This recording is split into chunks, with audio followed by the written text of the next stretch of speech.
What's going on, guys? Welcome back to another episode of Lockdown Coverage. If you guys are new to the channel, my name's Daniel. On today's episode, there was some NFL news that broke yesterday in terms of player getting contract extensions. Some players that were under the franchise tag did get extended, and some players will have to play on that 1 year that they do get when they get tagged by a certain particular team. So I'm going to be breaking down what players did get extensions and what players will have to be playing under the franchise tag and what they're going to be looking to accomplish or improve on for potentially their next contract. And obviously, the first team and first player I wanted to discuss was Dak Prescott of the Dallas Cowboys. Of course, America's team, they always get to go first. And Dak Prescott has been wanting that contract extension from the Cowboys throughout the last, it feels like forever now, but it's been approximately all summer. I would say the last 3 or 4 months. He wants kind of a tier under that Patrick Mahomes money. He wants almost $40 million a year, which I personally do not think he deserves. I think Dak Prescott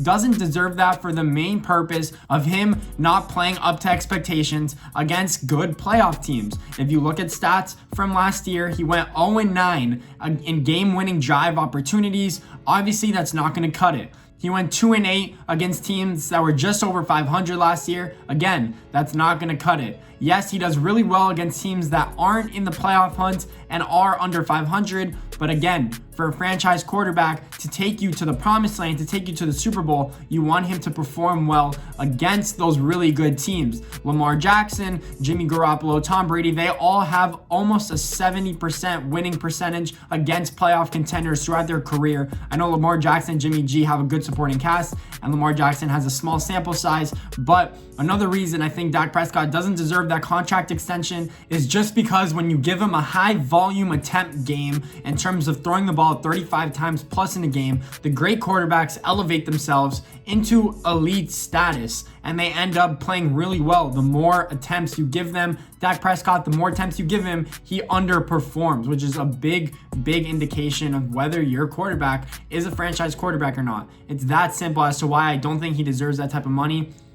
When I say he doesn't deserve that type of money, I mean he still deserves $30 million a year, which is still an incomprehensible amount of money for a quarterback. I don't know why he's being so greedy, even if he's taking a short-term deal to prove that he's going to be that franchise guy. Just take the deal. It's not going to kill you. What if he gets injured this year, or if he doesn't perform to high standards? He might get that money in the free agency market if Dallas doesn't decide to re-sign him, but we'll actually see what happens throughout this year. Therefore, I think he will play under the franchise tag.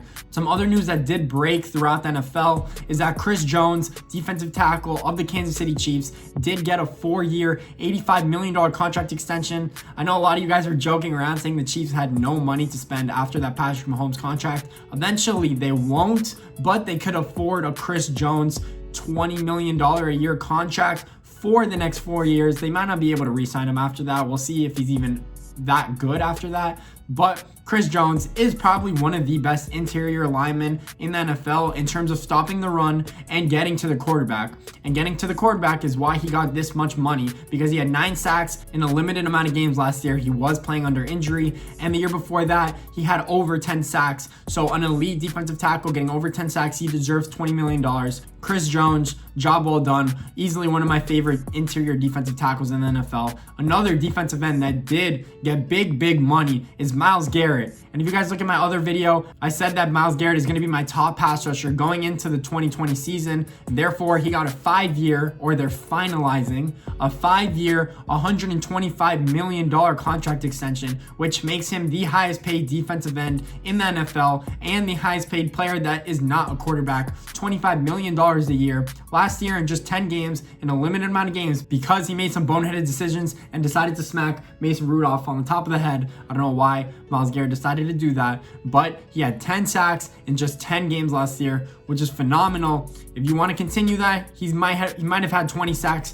throughout the whole year. I think that he is elite. I think he's worth that number 1 overall pick money that the Browns are going to be giving him. That means they're trusting him to not make boneheaded decisions in the near future. I think that Myles Garrett will produce year in and year out either 12 to 13 sacks year in and year out. He's easily one of my favorite players in the NFL. He is a freak of nature. That is my definition of a freak of nature, is Myles Garrett. Just look at his body type. That is the type of player you are willing to give big money to. Congratulations to Myles Garrett. And then some other news is that some players will have to be playing under the franchise tag, like ajgreen, like Shaquille Barrett. But some other franchise tag news is that Yannick Ngai still wants to get traded. That's pretty much the only player that does still want to get traded from his team. He said he will not play one more snap for the Jacksonville Jaguars, so he is not going to sign his $17 million contract. I personally think that his agent reached out to multiple teams per reports,